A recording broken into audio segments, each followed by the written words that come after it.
Voilà. Alors voilà les poteaux, maintenant je filme le dessus du clocher et je vais continuer de jouer un autre morceau, peut-être cette fois en double cloche.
clocher.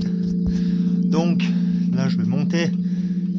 Là il y a tous les battants qui sont reliés par des mousquetons et des cordes sur lesquelles elles sont reliées au clavier dessous, ce qui fait que je joue avec ça. Voilà.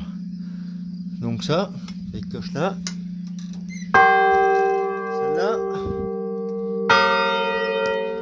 et celle-là. c'est les cloches de l'Angélus.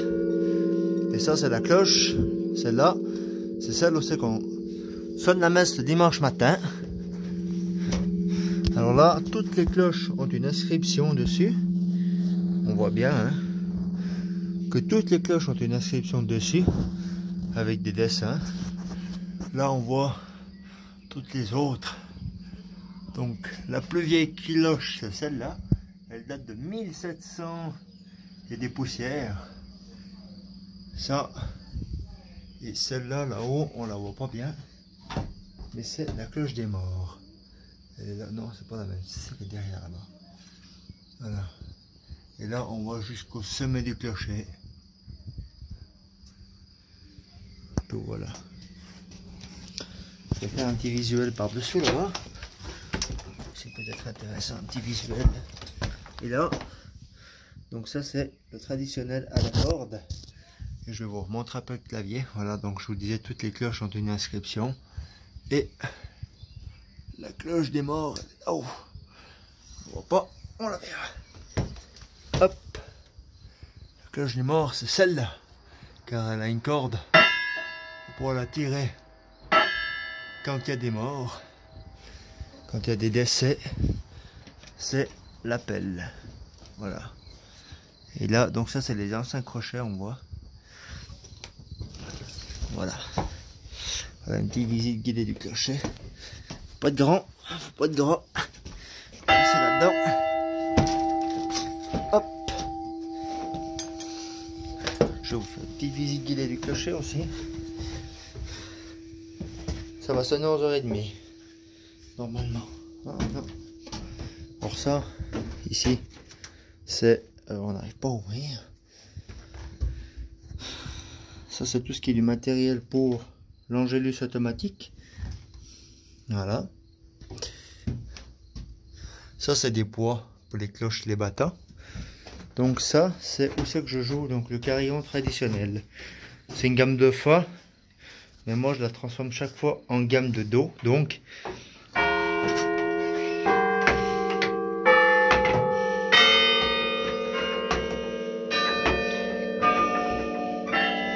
celle-là, elle est fêlée, c'est la plus vieille cloche qui a celle que je vous ai montré avant. Voilà, celle qui est là-haut. On va voir si j'arrive à la faire sonner. Donc là, on la voit, voilà.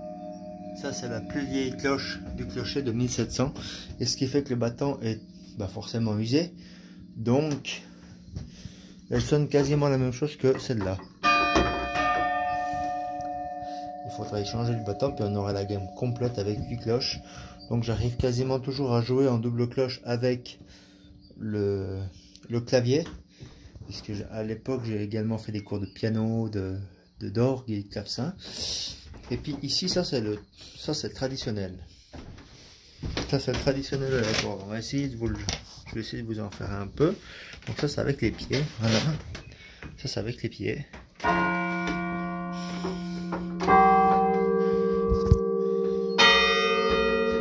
On tire comme ça les cordes. Comme ça. Alors c'est comme ça. Normalement c'est...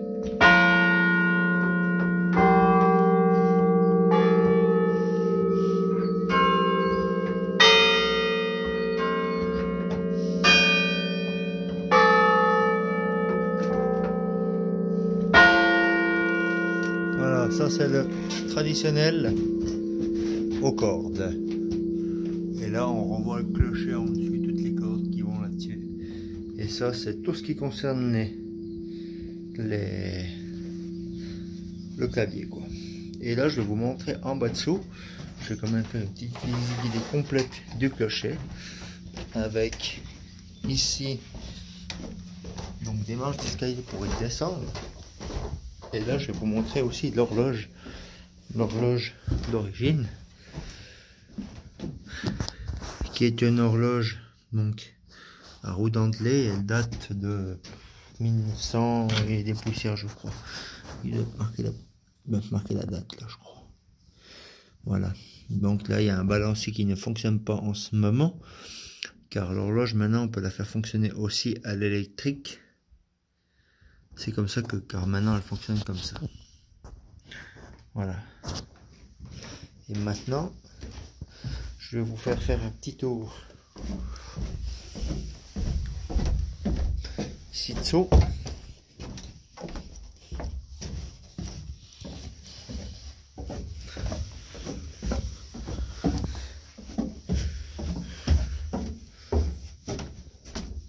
Et voilà. Hop. Donc ça là-dessous, ça c'est l'église. Hein. Donc ça c'est tous les catacombes d'église. Tous les catacombes de l'église là. Donc là on va aller un petit bout là-bas. Donc là on voit la fenêtre. Et tout ça c'est l'église. Et puis là-haut, il y a des espèces de chauves-souris protégées. Donc toutes ces chauves-souris sont forcément inoffensives.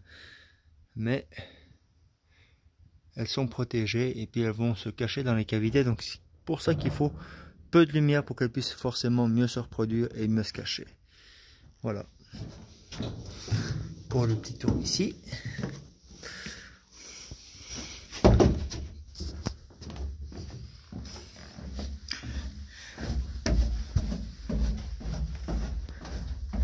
Ça, c'était un petit carillon portable qui fonctionnait à l'époque. Là, il tournait, voilà.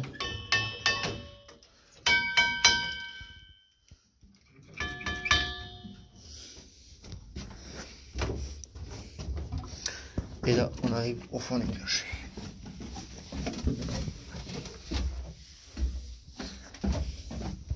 Voilà. Donc ça, c'était mes prédécesseurs de l'époque du carillon. Voilà. Ça, on voit ici, là, il y a le regard de fenêtre pour aller dans l'église, qui est juste là-bas au fond, donc je ne veux pas l'ouvrir parce que sinon ça fait des cours en air dedans. Et voilà. Et ça, c'est où c'est qu'on s'entraîne pour le carillon, pour jouer juste en haut. Et voilà. Sur ce, bye les potos, bon dimanche.